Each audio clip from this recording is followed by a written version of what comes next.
জামাত ইসলাম যেখানে ৩০০ আসনে তাদের প্রার্থী ঘোষণা করেছে এবং তাদের প্রার্থীরা বিপুল বিক্রমে মানে প্রচারণা চালাচ্ছে এবং তারা সেখানে ব্যানার ফেস্টুন গেট টেট দিয়ে হুলস্থুল কারবার করতেছে, সেখানে হঠাৎ করে এসে আবার জুন মাসের শেষের দিকে পিআর পদ্ধতির পক্ষে কথা বলা একটা চক্রান্ত ষড়যন্ত্র ছাড়া আর কিছুই নয়। এখানে আপনাদের সঙ্গে আছে LDP, NDP, Bangladesh labour party, 12 দলীয় জোট, আপনারটা যেটা, এবং 11 দলীয় জোট।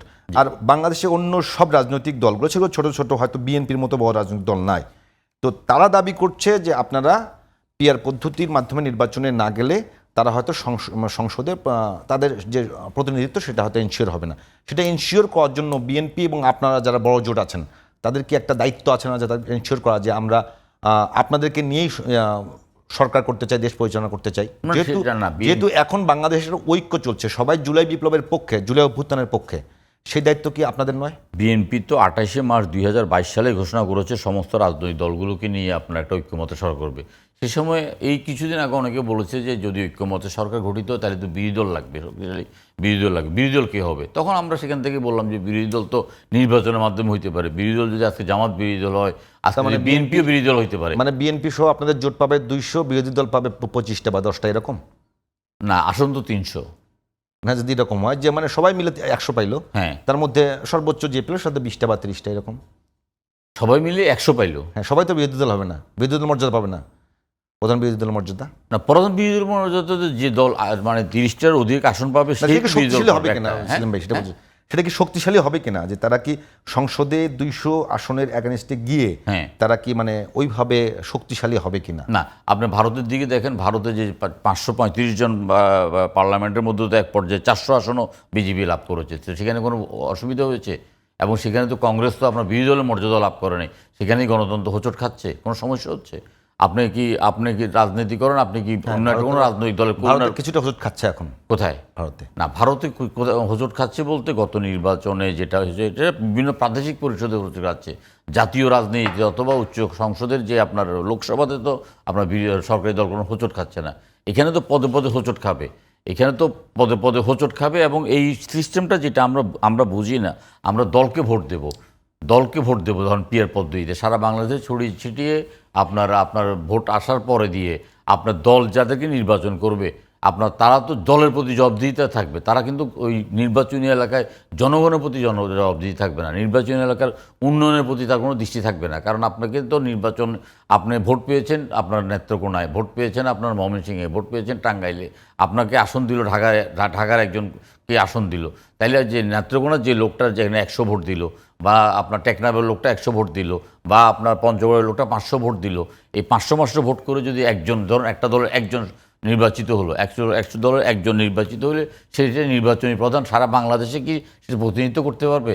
বাংলাদেশে কি সারা বাংলাদেশের রাজনৈতিক যে নির্বাচনী আসন, সেই নির্বাচনী আসনে কি জনগণের কাছে তার দায়বদ্ধতা থাকবে? ধরুন ছোটোখাটো দলগুলো 1টা 2টা 3টা করে ভোট মানে আসন পেতে পারে, 1টা 2টা এই ধরনের আর কি। অর্থাৎ এখানে পিয়ার, আপনি যেটা বলতেছেন, এখানে কিন্তু গণতন্ত্র মঞ্চেরও অনেকগুলো রাজনৈতিক দল কিন্তু পিয়ার পদ্ধতির পক্ষে নয়। এখানে যেটা আসছে এটা ভুল আসছে। সেখানে আপনার মাহমুদুর রহমান মান্না সহ ওনারা বলেছে যে আমরা পিয়ার পদ্ধতির পক্ষে ছিলাম, কিন্তু এই মুহূর্তে আমরা বর্তমান নির্বাচনকে পিয়ার পদ্ধতি চিন্তা করছি না। সিপিবি বাসদ একই কথা বলেছে, যে সিপি বলেছে আমরা সর্বপ্রথম কিন্তু আমরা পিয়ার পদ্ধতির কথা আমাদের মুখ থেকে বলা হয়েছে, কিন্তু আমরা মনে করি যে বর্তমান এই যে সামনের প্রেক্ষাপটে এটা পিয়ার পদ্ধতিটাকে অ্যাপ্লাই করার না। ওই আমাদের আরেকটা বিষয় যে একেবারে আপনারা বলছেন যে পিআর পদ্ধতি বাংলাদেশের জন্য ফিট না, জি, এই মুহূর্তে বাংলাদেশের জন্য এটা কঠিন হবে বাস্তবায়ন করা। একটা বিষয় যদি বলি যে এই নির্বাচনের পদ্ধতি, জুলাই সনদ, ঐকমত্য কমিশনে এইখানে যে বিষয়গুলো সিদ্ধান্তের জায়গায় উপনীত হতে গিয়ে বাধার সম্মুখীন হচ্ছে, সেখানে পুরোটাই কিন্তু আঙ্গুলটা যাচ্ছে আপনাদের দিকে। ধরেন গতকালকে ওই ঐকমত্য কমিশনের প্রধান যিনি বলেছেন যে আমরা স্বপ্ন দেখেছিলাম আবু সাঈদের জন্মবার্ষিকীতে সবাই মিলে জুলাই সনদ স্বাক্ষর করব, কিন্তু বাস্তবে সেটা কতটা সম্ভব তা নির্ভর করছে রাজনৈতিক দলগুলোর ওপরে। আমরা শঙ্কিত যে সেটা আমরা সে জায়গায় যাব কি না। তো এখন প্রশ্ন, আমি 3-4 দিন আগে আমি আপনার আলোচনা থেকে বেরিয়ে এসে আমি আমার হতাশা ব্যক্ত করেছি। আমি বললাম যে নির্বাচন ঐকমত্য কমিশন তারা সঠিকভাবে তাদের দায়িত্ব পালন করতে পারছেন না, এবং তারা সেখানে তাদের মধ্যে তাদের দায়িত্বটা হলো যে ঐকমত্য কমিশনের মিটিংটাকে যত বেশি ইয়ে করা যায়, প্রলম্বিত করা যায়। এটা কিন্তু তাদের একটা টেন্ডেন্সি হয়ে গেছে। আমরা এই আলোচনার মধ্যে আমি তো প্রতিটা আলোচনায় উপস্থিত ছিলাম। তারা কিন্তু একটা সিদ্ধান্তের মধ্যে এসে যখন কিছুটা বাধাগ্রস্ত হয় তখন কিন্তু সিদ্ধান্তটা তারা এটাকে ড্যাফার্ট করে দেয়। আমরা বারবার প্রশ্ন তুলছি যে আপনার সিদ্ধান্ত এই যে আপনার 32টা রাজনৈতিক দলের সাথে মিটিং করছেন, তাহলে 32টা রাজনৈতিক দলের সাথে মিটিং করে আপনাদের ক্রাইটেরিয়াটা কী, আপনারা সিদ্ধান্তটা কীভাবে, আপনারা কি অ্যাবসলিউট মেজরিটি চান, সিঙ্গেল মেজরিটি চান, নাকি শতভাগ ঐক্যমত চান? শতভাগ ঐক্যমত তো হবে না, না হওয়ার জন্য তো এই মিটিং। আমরা অনেক ক্ষেত্রে দেখলাম যে শতভাগ ঐক্যমত হওয়ার মানে যৌক্তিকতা থাকার পরও দুই একটা দল বিরোধিতা করছে, তখন কিন্তু এই আলোচনাটাকে অন্যদিকে নিয়ে মানে যাচ্ছে। যে কোনো বিষয়ে, যে কোনো ইস্যুতেই সেলিম ভাই হতে পারে যে কোনো ইস্যুতে যদি বেশিরভাগে ঐক্যমত্য হয়ে যায় সেটাকে ঐক্যমত্য ধরে নেওয়া হয়। তো 166টা প্রস্তাব, এই 166টা প্রস্তাবের এখন পর্যন্ত বেশিরভাগেই রাজনৈতিক দলগুলো ঐক্যমত্য হয়নি। তাহলে এখন বাংলাদেশের সংবিধান সংশোধন বলেন, মানে বাংলাদেশের ওই যে যদি বলেন যে যারা এই আন্দোলনটা করলো, আপনারাও ছিলেন যে আন্দোলনের মধ্যে, যারা এই আন্দোলন করলো, ফ্যাসিজমের পতন ঘটালো, তাদের সিকিউরিটি বলেন, জাতীয় সাংবিধানিক কাউন্সিল বলেন, আপনি উচ্চকক্ষ বলেন, নিম্নকক্ষ বলেন, প্রধানমন্ত্রীর সময়সীমা বলেন, এই সবগুলো বিষয় যদি এইভাবে ঐক্যমত্য না হয় তাহলে ভবিষ্যৎ কি? আসলে আপনাদেরও ভবিষ্যৎ কি? না না, এমন যদি হয়, আমি তো ভূত ভবিষ্যৎ নিয়ে চিন্তা করছি না। আমরা চিন্তা করছি একটা ভোটের জন্য, এটা জনগণ সিদ্ধান্ত নেবে। জনগণ যে দলকে ভোট দেবে সেই দল যেই সিদ্ধান্তগুলো আমরা এখন ঐক্যমতে বসতে পারতেছি না, তখন জনগণের ভোটে নির্বাচিত সরকার সিদ্ধান্ত নেবে। আপনি বলছেন 166টা বিষয় নিয়ে আমাদের সাথে আলাপ আলোচনা হয়েছে, তার মধ্যে আমরা 110 থেকে 120টা বিষয়ে আমরা ঐক্যমত পোষণ করেছি। আর ঐক্যমত কিন্তু ইয়ার পক্ষ থেকে কিন্তু সংস্কার কমিশনের পক্ষ থেকে কিন্তু বলা হচ্ছে যে বেশিরভাগ ইস্যুতেই আমাদের মধ্যে রাজনৈতিক দলগুলোর মধ্যে সমঝোতা হয়। আমি আপনাকে বলি, এখানে এটা একটু ব্যাখ্যা করবেন। সব মিলিয়ে হয়তো 20টা বিষয় নিয়ে আলোচনা হবে। এখন পর্যন্ত 9-10টা বিষয় নিয়ে আলোচনা হয়েছে, তার মধ্যে অনেকগুলো বিষয় নিয়ে তো সিদ্ধান্ত হয়েছে। যেমন আপনার সংসদে আপনার যে 70 অনুচ্ছেদ এটাকে উঠিয়ে দেওয়া হয়েছে, শুধুমাত্র আপনার সরকারের আপনাদের মতো করে। হ্যাঁ হ্যাঁ, আপনাদের আমাদের মতো করে না, এখানে সবাই মিলেই কিন্তু সিদ্ধান্ত নিয়েছে। বিএনপি 4টা প্রস্তাব দিয়েছে, সেখানে 2টা প্রস্তাব এখানে গ্রহণযোগ্যতা পেয়েছে, এবং 2টা বিষয়ে যে আপনার আপনার বাজেট এবং আপনার করার ব্যাপারটা আপনার এমপিরা স্বাধীনভাবে ভোট দিতে পারবে, এটা তো ঐক্যমত্য হয়েছে। সংসদে উচ্চকক্ষ গঠিত হবে 100 আসনের, এই ব্যাপারে ঐক্যমত্য গঠন করা হয়েছে। 50টা নারী আসনের পরিবর্তে 100টা আসন বৃদ্ধি করা হবে, এই ব্যাপারে ঐক্যমত্য সৃষ্টি হয়েছে। আপনার প্রধান বিচারপতি নিয়োগে আগে কোনো নীতিমালা ছিল না, বর্তমান রাষ্ট্রপতি যে কোনো 2জন সিনিয়র আপনার অ্যাপিলেট ডিভিশনের বিচারপতিকে নিয়োগ দিতে পারবেন, এই ব্যাপারে ঐক্যমত্য হয়েছে।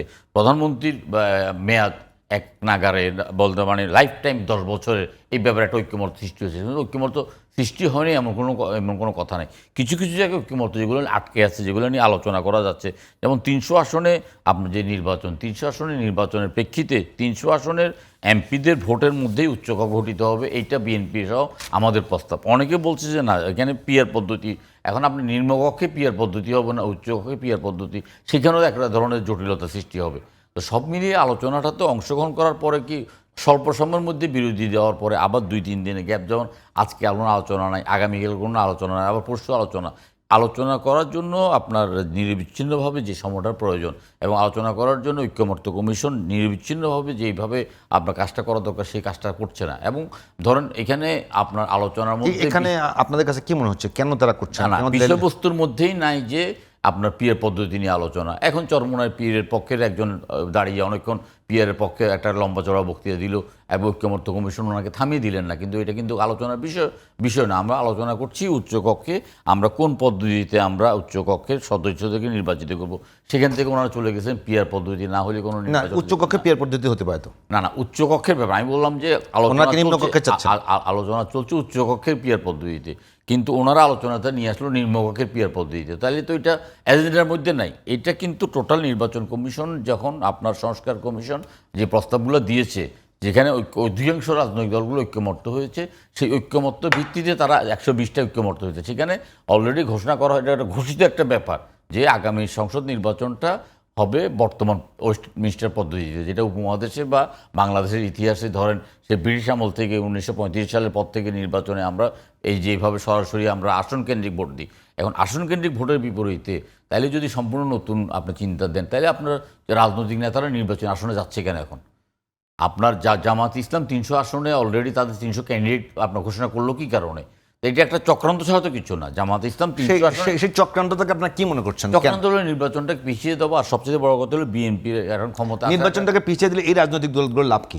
এগুলো লাভ, এই রাজনীতি হলো যতদিন মধ্যে ক্ষমতা থাকা যায়, মানে বর্তমান সরকার ক্ষমতা থাকা যায়, বর্তমান সরকার যদি একটা কিংস পার্টি টাড়ি করে তাদেরকে নিয়ে একটা জোট টোট করে যদি রাষ্ট্রীয় ক্ষমতা থাকতে চায়, তাহলে এই ধরনের একটা সুযোগ সৃষ্টি হবে।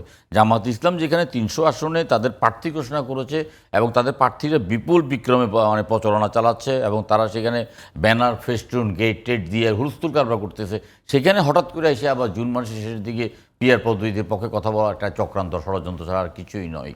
এখানে তো 300 আসনের প্রার্থী দেওয়ার পরে আপনি আসন ভিত্তিক প্রার্থী ঘোষণা করে ফেলেছেন, তারপর পিআর পদ্ধতিতে যদি আপনি এখন কথা বলেন, তাহলে এটাকে আমরা অবশ্যই সন্দেহের চোখে দেখবো এবং এটা কোনো আলোচনার বিষয় নয়। এই মুহূর্তে বাংলাদেশে পিআর পদ্ধতি বাস্তবায়নের মতো পর্যায়ে আমরা নাই। আমরা যখন জিজ্ঞাসা করি পৃথিবীর কোন দেশগুলোতে আছে, তখন উপমহাদেশে নেপালের কথা বলে আমরা জানি যে নেপালের সরকার খুবই অস্থিতিশীল একটা সরকার, সরকার খুব ঘন ঘন পরিবর্তন হচ্ছে। তাছাড়া ওনারা উদাহরণ দেয় মানে সুইডেন, ডেনমার্ক, নরওয়ে, ফিনল্যান্ড। এখন সুইডেন, ডেনমার্ক, নরওয়ে, ফিনল্যান্ড এগুলোতে তো শতভাগ আপনার শিক্ষিত এবং 100 বছরের গণতন্ত্র। এখানে শতভাগ শিক্ষিত এবং শতভাগ গণতন্ত্রের ঐতিহ্যের বিপরীতে আমরা যারা আপনার 1935 সালের পর থেকে আমরা মানে প্রার্থীকে ভোট দিয়ে আসছি, তাদের পক্ষে গিয়ে আবার এখন দলগতভাবে, তাইলে আপনাকে আপনার নিবন্ধন প্রক্রিয়া উঠিয়ে দিতে হবে, আপনাকে বলতে হবে যে কত % ভোট না পেলে এই দলের নিবন্ধন বাতিল হয়ে যাবে এবং ইত্যাদি ইত্যাদি কিছু কিছু অনেকগুলো ব্যাপার আছে, যে ব্যাপারগুলো আলোচনা করতে গেলে এখন নির্বাচনটা প্রলম্বিত হবে। আমাদের একটা যেটা আমার মনে হয় আমরা আমাদের দৃঢ় অবস্থানটা যেটা ছিল যে ডিসেম্বরের নির্বাচন, এই দৃঢ় অবস্থানটার মধ্যে আমরা থাকতে পারলে হয়তো নির্বাচনটা আমরা পেয়ে যেতাম। তারপরে ডিসেম্বর আর ফেব্রুয়ারি খুব বেশি নয়, ইতিমধ্যে অনেক রকমের চক্রান্ত ষড়যন্ত্র আছে। কেউ বলছে যে স্থানীয় সরকার নির্বাচনের, কেউ বলছে পিআর নির্বাচন। এখন সবাই মিলে এখন বিএনপির ক্ষমতায় আসার একটা সম্ভাবনা আছে। বিএনপিকে কীভাবে অষ্টপৃষ্ঠে বাধা যায়, কীভাবে বাধাগ্রস্ত করা যায়, এই ধরনের একটা চেষ্টা চলতেছে। এছাড়া আর অন্য কোনো উদ্দেশ্য আছে বলে মনে হয় না। সেক্ষেত্রে এই ক্ষেত্রে সরকারের অনেক অংশীজনরা জড়িত, কিংস পার্টি জড়িত। একটা কিংস পার্টি গঠন করার পরে মানে কিংস পার্টি এখন মানে 300 আসনে জিতে বিজয়ী হয়ে আপনার মানে সরকার গঠন করবে এই ধরনের দাবি করছে। এগুলো একটা হাস্যকর দাবি না? পুরোপুরি ব্যাপারটা আসলে কোনো বাস্তবতা আছে না, কোনো বাস্তবতা নাই। এখন যে কিংস পার্টিটা গঠন করা হয়েছে, কিংস পার্টির 2-3টা প্রোগ্রামের পরে পুরো জাতি হতাশ হয়ে গেছে, অথবা তাদের লুণ্ঠন, লুটতরাজ এবং আপনার তাদের চাঁদাবাজি, তাদের টেন্ডারবাজি, তাদের বদলি বাণিজ্য ইত্যাদিতে মানুষ অতিষ্ঠ হয়ে গেছে এবং তাদের কারণে আপনি বলতে পারেন যে হ্যাঁ, বিএনপিও কিছু কিছু ক্ষেত্রে কিছুটা সীমা লঙ্ঘন যেখানে করেছে সেখানে চেষ্টা করা হয়েছে। এখন এখানে তো একটা রাজনৈতিক দলের সরকার না আসা পর্যন্ত বিএনপির কেউ যদি কোনো রকমের দোষারোপ করে, কোনো রকম অন্যায় অবিচার করে, তাহলে এটা দেখার দায়িত্ব কার? সরকারের। দল হিসাবে বিএনপি ওই লোককে ডিজোন করতে পারে, বহিষ্কার করতে পারে, কিন্তু তাকে আইনের আওতায় এনে তাকে শাস্তি দেওয়ার দায়িত্ব হলো সরকার, রাষ্ট্র সেখানে সেই দায়িত্বটা পালন করছে না। বরঞ্চ আমি আপনাকে বলি, বিএনপি আপনার 5ই আগস্টের পর থেকে একটা মিডিয়া সন্ত্রাসের শিকার হচ্ছে।